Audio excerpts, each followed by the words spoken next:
It may be September, but some companies are already hiring for the holidays. As we've been reporting, UPS and Target say they're adding about the same number to their payrolls this year as last. But that's where the similarities end. This time around, there is a clear shift towards e-commerce. Brennan has more. The holiday hiring has started. Heading into what's expected to be the busiest peak season on record, retailers and transportation companies from Target to Amazon to FedEx are poised to ramp up recruitment. UPS expects to hire 95,000 workers, the same as last year for the November to January holiday season. But hiring those workers could be much harder this year.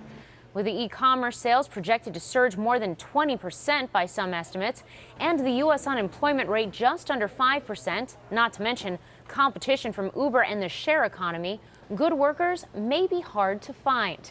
UPS has launched a redesigned hiring website. It's recruiting on college campuses at NCAA games, and it's offering shorter, more flexible work hours. Steve Osborne, a retail strategist at Kurt Salmon, thinks it's going to get ugly. Online volume is growing, which means the demand for those jobs is growing. So last year was a little bit of a struggle. This year, I think it's going to be even more of a struggle for retailers to find the people they need to get the orders out the door on time. Even as sales remain sluggish for traditional brick and mortar retailers, demand for e-commerce continues to soar.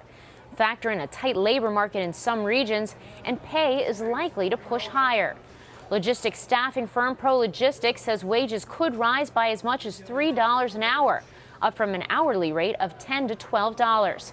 The dynamic requires companies strike a difficult balance. On the one hand, having enough people to handle volume spikes smoothly. On the other, maintaining profit margins. Training workers to handle the holiday rush can take up to 6 weeks, and then companies need to hang on to them, at least until January, when the holiday rush comes to an end. For Nightly Business Report, I'm Brennan.